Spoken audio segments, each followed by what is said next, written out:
Hello, everyone. It's Deborah Cleland here, and I'm with Bianca Birdsey. If you've been following our previous conversations, you'll know what we're all about. But if you haven't been, Bianca and I are both mothers of children who are deaf. I have one daughter. My middle daughter is she has a severe hearing loss, and Bianca has three daughters who are deaf.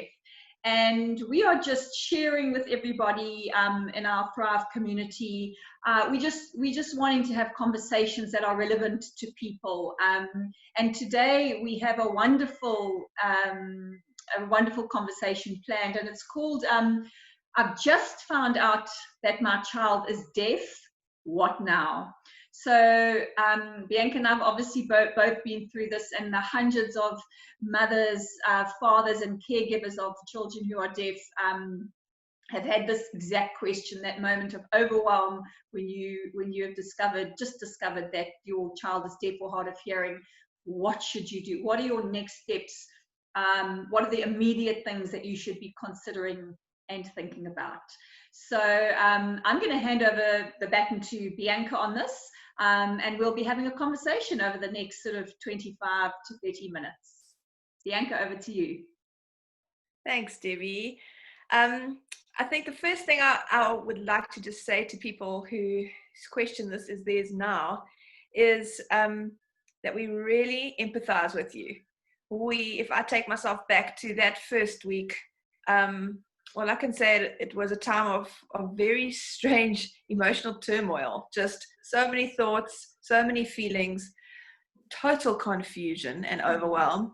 And so we get that that's your space right now. And that space is okay. That space is quite normal. And it's all right to be in that space while you equip yourself with information to take the next step forward. So we hear you, we see you, and we're with you. Please know that you aren't alone. I think the most helpful thing is to recognize that knowing that your child is deaf is a fantastic start. I found out that my kids were deaf when they were older. And I really wished we had known earlier. So if you're like me and you found out later, not all is lost. With certain interventions and certain steps, things can be great. But if you are someone who's found out quite early, well, that's awesome that you found out early, because now it's time to start working towards an awesome future for your child. So welcome to the journey. So it's really important to know that you're not alone. There are lots of organizations out there, depending on where you live, depending on the community that you're part of, who can support you. Thrive is one of those. So by all means, reach out to us. We will share the link to our website. And yeah, please reach out. We've got lots of parents in our team who would love to connect directly with you and share the journey with you. Our website also has other organizations that, depending on where you're situated in South Africa, or even globally, if you're someone watching from outside of South Africa, we have people we can put you in contact with to share this with. You're not alone. That's really important to know. Totally. The other thing I would say is that getting information is really important. Now, you are probably already in contact with one sort of health service provider or another, depending on, again, on where you are. So whether it's a doctor, a nurse, an audiologist, you probably have met an audiologist if you found out that your child has a hearing loss, but it is different in different parts of the country and different parts of the world. And these people are critical members of a team that you're going to be part of going forward. So it's wonderful to have great professionals out there that can teach us, but it is not their sole responsibility to lead this. And I think that's a really important thing to know. So while you need the space to breathe and almost just have this time of respite, lean on them as much as you need to, but know that very soon you're going to need to take that leadership baton yourself and bring the team together. And what I found, especially initially, is that there were so many different people in the team, and it got a bit confusing as to whose role was what. So at one point we had several audiologists in our team, several speech therapists, doctors, specialists, occupational therapists, different teachers intervene. There was just like this overwhelm in that very fact. And that's okay. That dust will settle soon enough, and you'll soon recognize what the individual roles are of each person. And I think the most important thing to say, though, is that you are the leader. So this is your journey with your child. You are the leader. You are the one that's going to know exactly whether something feels right or doesn't feel right in terms of choices eventually. You might not know that now, but at this stage, this very point in time, you're the expert in your child, and that's not going to change. So know that the professionals in your team are there to help you. It's okay if you need to eventually find a professional that you can trust, because it's going to be pretty much a lifelong journey, walking hand in hand with the professionals in your team. So if they change over the next few weeks, the next few months, that's also okay. If you are someone who gets services from a government practice, you might have regular changes in professionals, but there may still be that one team leader, that head of department, that's a go-to person for you. Yeah, Would you like to add anything to that? Yeah, just to add that, I mean, we always, as Thrive and as individuals, we always say this, and that is, we know that the most critical factor in the thriving and the flourishing of any child, and especially a child who is deaf or hard of hearing, is the investment of the parent.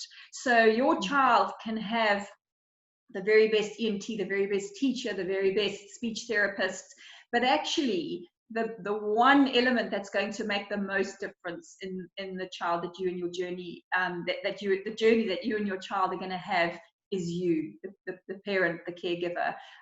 That's it. That's the bottom line. So whilst that sometimes may feel like a big responsibility on your shoulders right now, but it's actually a beautiful thing, because it also gives you the power to determine where you're going to go.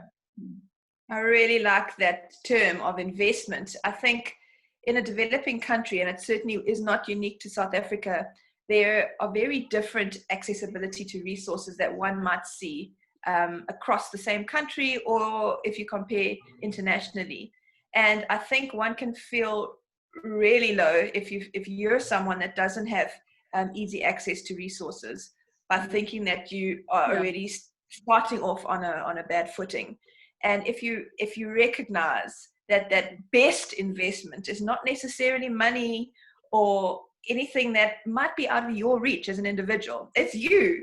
And every one of us can invest ourselves. And I think that's incredibly empowering, because it means that there's equity there wherever we're at. Invest yourself. I think another really important thing to mention, which depends on the family, but it's certainly something that's come up before, is to recognize that any degree of hearing loss is significant. So I've often engaged with families whose child, even up to a moderate hearing loss, at times seem to be hearing. And so the desire, or the next step of that really active involvement, is sometimes delayed, because we'll see what happens, is sort of the feeling that one gets. I want to strongly urge you not to do that. Whatever your child's hearing loss is, if you feel the need to have it confirmed and have a second opinion, that's okay. But don't let that process lag too long. And that's because language is so important for human development and connection. We're going to do another a chat like this at some point about language and what it is, and that's complicated, because it's even something that I see professionals grappling with, is what is the difference between language and speaking? And essentially, language is a set of building blocks that you have to string concepts together, conversations together, even if it's internal conversations. And without language, you can't learn as a result. Absolutely. Language comes in different forms. In South Africa, we've got 12 that are used frequently by our people, and there are many, many more across the world. And what's really important is that language is there. If your child cannot hear, and they do not have a formal, structured visual language that's easily accessible to them, they are going to end up being language delayed. And that's significant to their brain development and to their connection with you ultimately. And for that reason, it's important that whatever your child's hearing loss might be, even if it's just one side, that you get some intervention so that you can close that gap and see your child developing language. If your kid's developing language, no matter what modality, no matter how they are doing that, they are set up for success in life. They are set up to be enabled to learn. They are set up to be enabled to learn literacy skills so they can learn to read and write. And they are set up to connect with you as a mom, a dad, a granny, a family, and a community. And that's the critical point. So don't delay and seek out language development. Now, the professionals in your team will be experts at language development, but there's absolutely nothing stopping you to gain the knowledge yourself. And that's going to be my next point. You need to get as much knowledge as possible. And this is not just reading knowledge. It's not just the internet, which is actually a fantastic resource that we have in this day and age. I mean, I just think how that's exploded the opportunity for us to get the best evidence-based information at our fingertips at any point in time. Now, if you don't even know what the term evidence-based information is at this stage, do not worry. We're going to get there at some point. What's important is knowledge, is really power on this journey. And it can come from books. It can come from the internet. But importantly, it can come from sharing stories with each other. It can come from websites like Thrive. And I think experiences are an important part of learning that we sometimes underestimate. So a piece of advice that I really, really have always appreciated is this entity of knowing what you're going to ultimately say no to. And for me, that opens up this idea of getting as much information about everything that's out there as possible. Mm-hmm. Now, you will be given information by your professional, but I don't know any professionals that know everything about everything. We all have our niche. We all have our area of expertise. And so you cannot rely on fate having given you the only professionals of all the information that you've ever needed to know. It's your job to do that. In the space of hearing loss, and this is another point, and this is not a great point, but bear with us because we're all in this together, is that this is an extremely political space. You're going to hear lots of opinions out there about, and especially about how your child communicates. So you're going to hear opinions out there about sign language being good and bad. And you're going to hear opinions out there about deaf children who learn to speak being good and bad. And at some points in time, if you aren't feeling like you just can't win, then, I don't know, you will feel like that at some point, and that's okay. So I know that we've all felt like that at some point. We felt like, oh my word, all these opinions out there, we just can't win. Yeah, and it's certainly, I think all those opinions do become very overwhelming. Completely, certainly, especially when you're in the beginning stages, but you just need to almost like, you are the oak tree in this. And you need to be, almost like standing firm, and really it's receiving information from all those places and making a decision that you know in your heart is best for your child. And I think also, just to reiterate what you said, we have amazing professionals in South Africa and around the world in this space. We are thankful and grateful to them, but I think everybody has their little bit of bias. And at Thrive, we really proudly say that we are unbiased in the sense that we do not discriminate against any family in terms of their decision. Your decision on how you are managing your child's hearing loss is different to mine. I honor that you have done that best for your family and your child. I do not judge that. I'm not biased towards your decisions, but it is critical before you make those decisions that you don't just go to one source of information, that you farm different sources of information. Stand solid as an oak tree when you can be in that space and make the decision that's best for your child. I think, Debs, for anybody listening to this who has literally just started, you might, or even to someone who's not a first language English user, you might not know what the term bias means. And essentially bias means, because it's a great point and it's an absolute bedrock of our organization Thrive, and just of it being informed when you make choices, is identifying bias. So it's really important. And when we talk about bias, what we're saying is a preference for a particular thing and a strong opinion to say that that preference is the right way. Now, I've got 3 kids that are deaf, and I can tell you that it's evident that not one way fits each of them.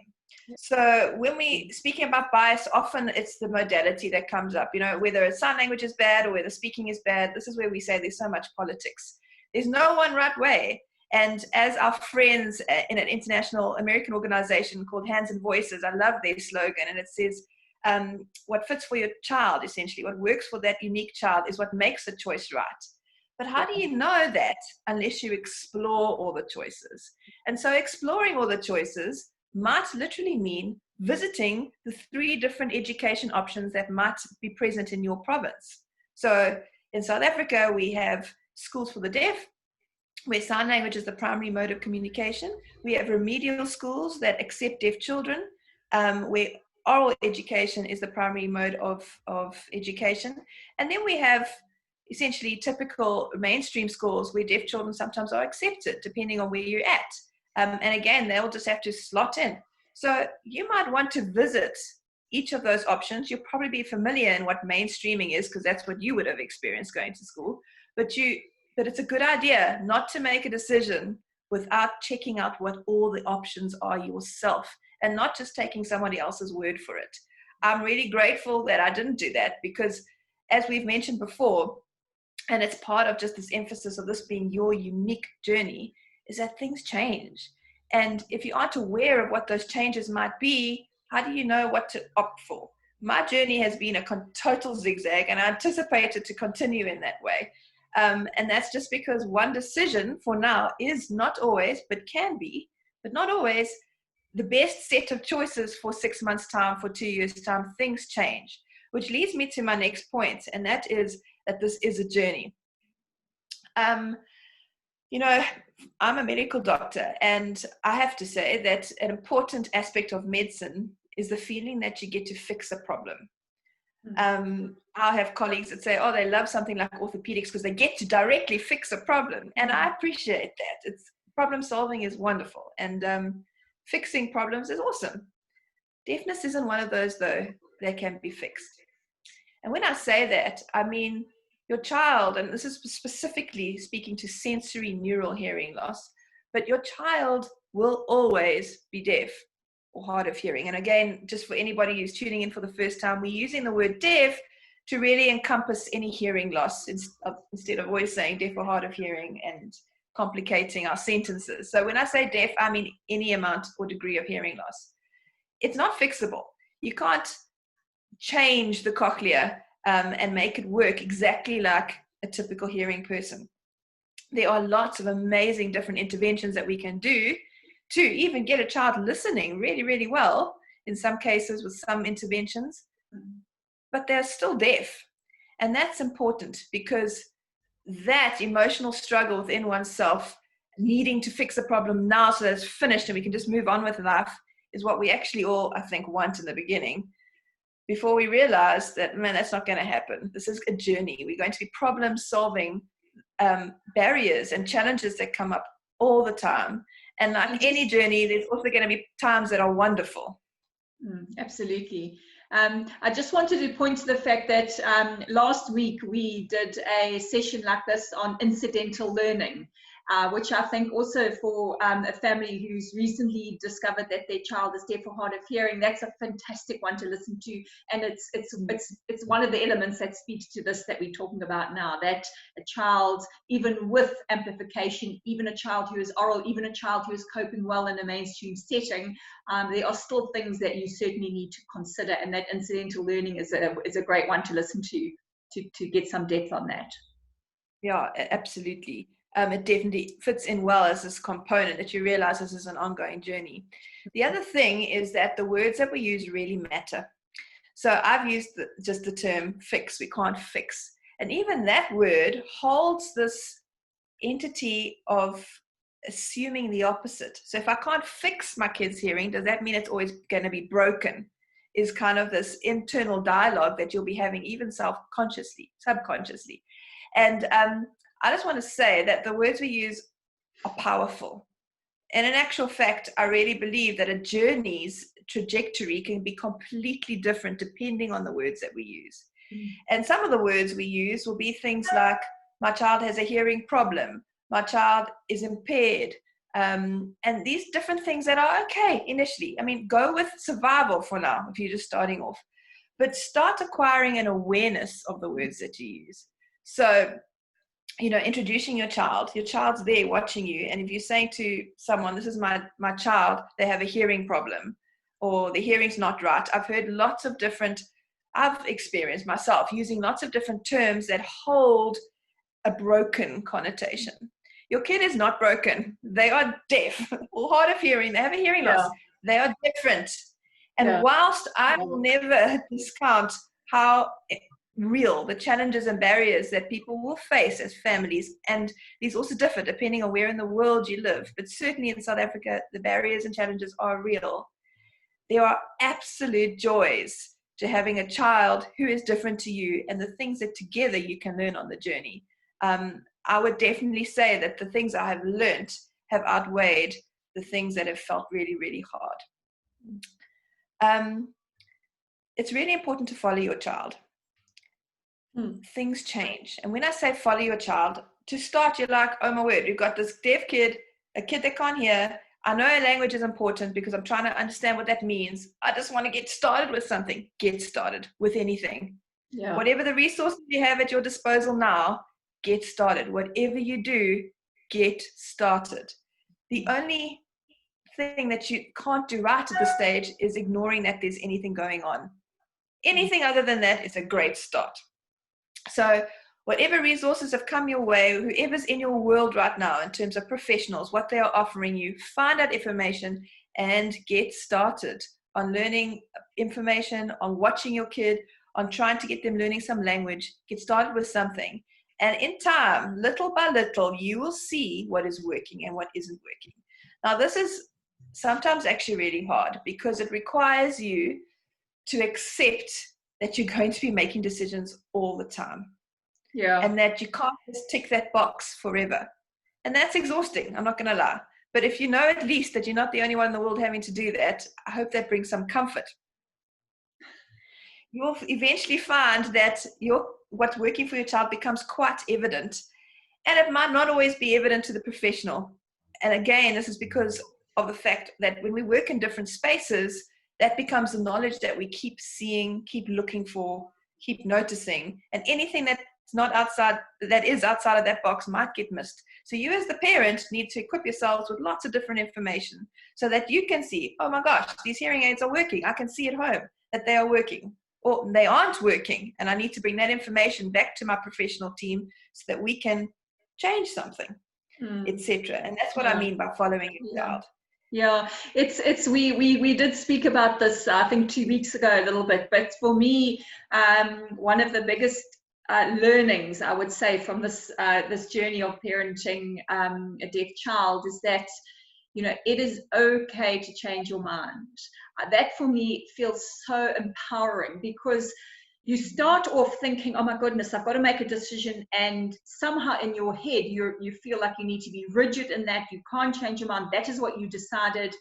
But actually, take that burden off your shoulders. Take that burden off your shoulders. It is okay to go down a path, to decide it doesn't work or that it needs to be modified, and to change your direction 180 degrees or to change your direction a little bit. That is okay. And I think when that sinks into you, for me, it felt like a huge burden had been lifted, that my decisions don't have to be perfect. Sometimes you delay making a decision because you urgent, it must be the perfect decision. But actually, you can take a step in one direction and change course. That for me was hugely empowering information that Bianca, you taught me many, many years ago. Yeah.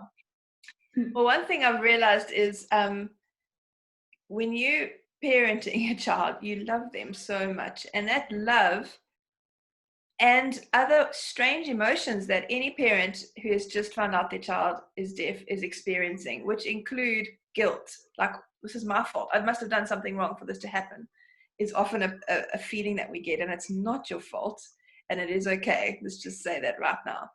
But that coupled with this intense love comes this complexity of being afraid to make a mistake. So you're so scared, and you think, I'm just a mom. I might not have even a high school exiting exam, whatever. Like, I don't know what I'm doing. I'm not a professional. You're okay. You've got this. You've actually got this. Equip yourself with information. Ring in the people that are around you.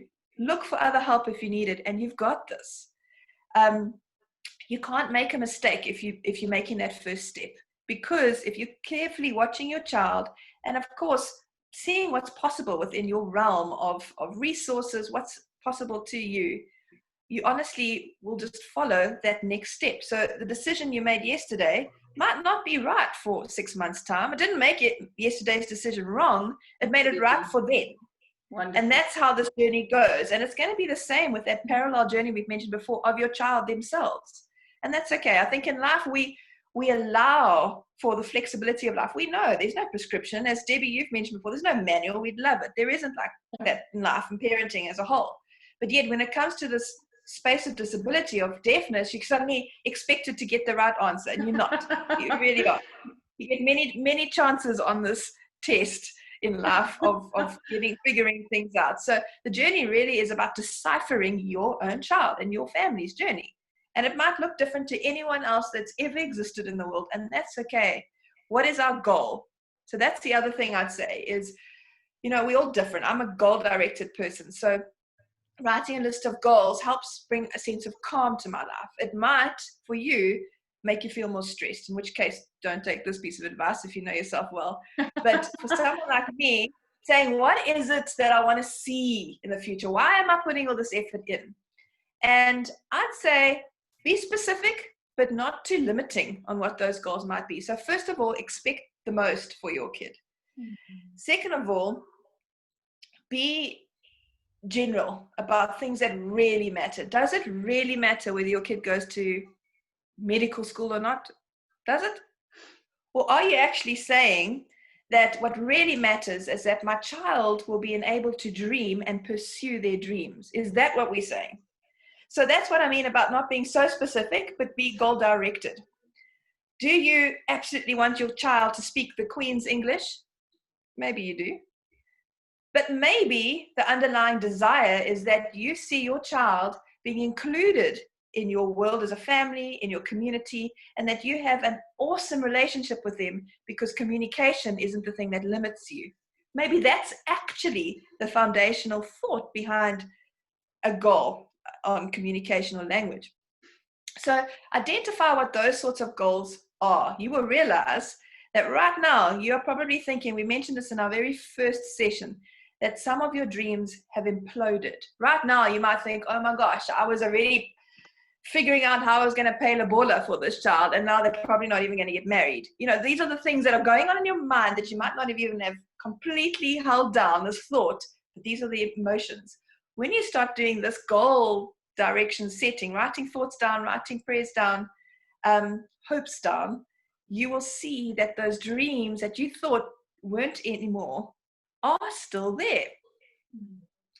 Now, we are talking about a child who has a hearing loss, and there are often lots of other things that go with that. So again, in terms of your professional team, it may include neurologists, physiotherapists, etc., depending on your unique child. And your goals might also be quite unique depending on your unique child, and that is okay. So even in this process, there's no right, no wrong answer. Go with what your dreams are. And this really encompasses what we call hope. Keep hoping. Keep hope alive. It's worth it. No matter what your child looks like, keep it alive. So it's really important to get the help that you need. If you're somebody, or if it's a cultural reality that it's difficult to ask for help, it's time to deal with that. You're going to need help, and a lot of it, and it's okay. Especially in the early years when your child is needing to develop language. And that's what we mentioned just now, and we will have another discussion about language itself. But you're now needing your child to be able to tell you what they want. They need to learn all the things kids learn about in terms of communication. They need to learn what colors are. They need to eventually start learning to read and write. And before they get there, they've got to have a wealth of language in their brains. It is not going to work to just assume that's going to happen. It's not just going to happen. No matter what choices you make, it's going to require very intentional effort. And so you're going to need to think through some very real things at home to make that possible. Whether it's financial things, like how are we going to rebudget, whether it's where to live. It is okay to move across the country. I did that, and it might be important for you. It's okay to look at everything you think at this stage that is impossible, like it's impossible for me to move to the city, or it's impossible for me to give up my job. It's time to take those down and really see whether they are impossible, or what actually might be possible if you change a few different things around that. Your child is going to need a dedicated person with them most waking hours who are willing to learn about language and very specifically and strategically help the child build that language. Now, that person doesn't have to be you as the mother. It can be. It could be a father. It could be a granny. It could be an older sibling. It could be literally anybody, a nanny, an au pair, a neighbor. It could be anybody, but it has to be absolutely deliberate. It's not going to help getting your child a pair of hearing aids from your local clinic or local hospital. And if the situation at home is usually that there are no other adults other than your domestic worker or something like that who serves as a dual nanny at home, that's a very common South African scenario. And parents go off to work and come back late at night, and the kid just plays by itself amongst things and might have the odd sentence engaged with a domestic worker who knows nothing about hearing aids because you've been the one learning. That's not going to work. Quite honestly, it's not going to work. So if your only option is to have someone in a situation like that, some of the intervention strategies will be making that person an expert at your job. Absolutely. And at hearing loss. That's your job, to empower them to be an expert. So every time you go to audiology, take them with you. Every time you go to speech therapy, they need to be with you. You need to then release them from some of their other responsibilities, whether it's cleaning. You know what? You can have a dirty house for 2 years. Get your child learning language. That's more important. Mm-hmm. So what I'm trying to say is your situation is going to look different to everyone has a slightly unique situation one way or another.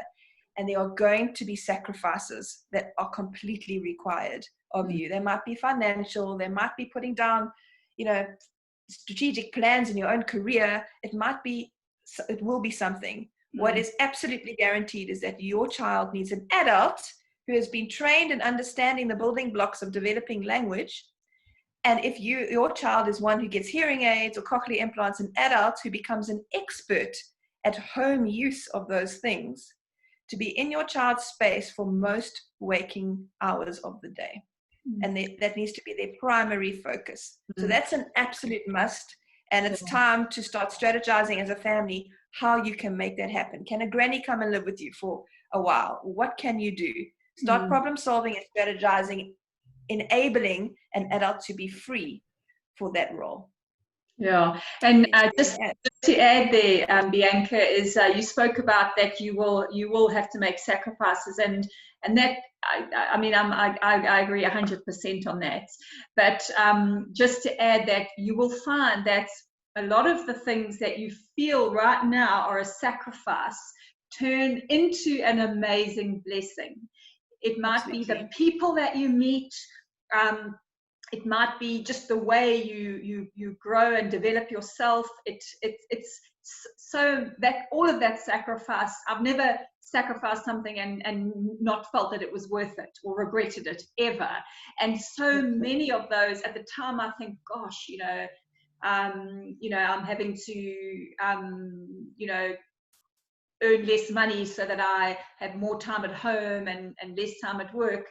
It seems like a nightmare at the time, but actually the gift that gives you in terms of spending time with your whole family and bringing your values back to what they should be. I mean, that's just an example. For me, there are just so many gifts in those sacrifices. Absolutely. That is so, so true. And it leads me to my last point. And that is that this is a seasonal experience. So sacrifices that will be there in the beginning are seasonal. They're not going to last forever. That intensity doesn't last forever.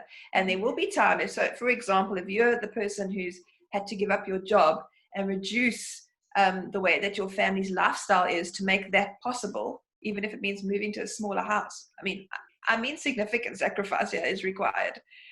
Certainly our family has made extreme sacrifices, but I have been able to pick up those things I put down at one point, because there's a season change. So once your kid is at a certain point, things shift, things change. And so I know that this very early stage is extremely overwhelming. It's a very complicated autumn with lots of winds blowing, temperatures dropping. It's a complicated season on your journey, but it will change. So this intensity, this overwhelm, this feeling of I do not know what's going on, too shall pass. Absolutely. And that has often kept me grounded, just as a mere fact of sanity, to know, oh my gosh, I'm not going to feel like this forever. It's going to get better. Absolutely. And in fact, not only does it get better, but there are times where it's absolutely fantastic, and it just feels like you've had 50 million little things to celebrate, which you might not have been aware of had your child just been typical. So you'll definitely get glimpses as you look back of, wow, this has been amazing. This has just grown me as a person. This has challenged the way I've thought about differences. This has enabled me to connect with people I would never have met, who have really enriched my life. Absolutely. Absolutely. And the final comment from my side is that beyond and above absolutely everything, the most important thing is for your child to know that they are loved unconditionally. Human connection cannot be beaten by anything else. Nothing is more important. And so pursue that. Keep that as your primary goal. When I talk about goals, that is my primary goal, that my child knows they are loved unconditionally and very dearly. Yeah. And every day we can do things to show them that, whether it's just a cuddle, whether it's, taking some time out for yourself because you're feeling overwhelmed, getting someone to watch them for a few hours so that you can just, get your breath back, so that you can be the best mom or dad or granny in that next afternoon or whatever it is that you're with them. So that for me would summarize some of the core components of what to do now. Some of them are very much more tangible, like making a strategic plan to enable an adult to be more present for the next roughly 2 years, at least, I'd say. And some of them are more philosophical, just knowing that this does change. The seasons change. You are okay. You're going to be okay.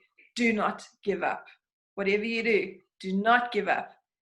You're not going to allow your child to give up. So start practicing how challenging not giving up can actually be. Yeah. This perseverance will just bring so much character and change and just beautiful things to your life. And ultimately, it's going to bring you hope. And hope is the only thing we cannot let go of on this journey as we do it together. Yeah.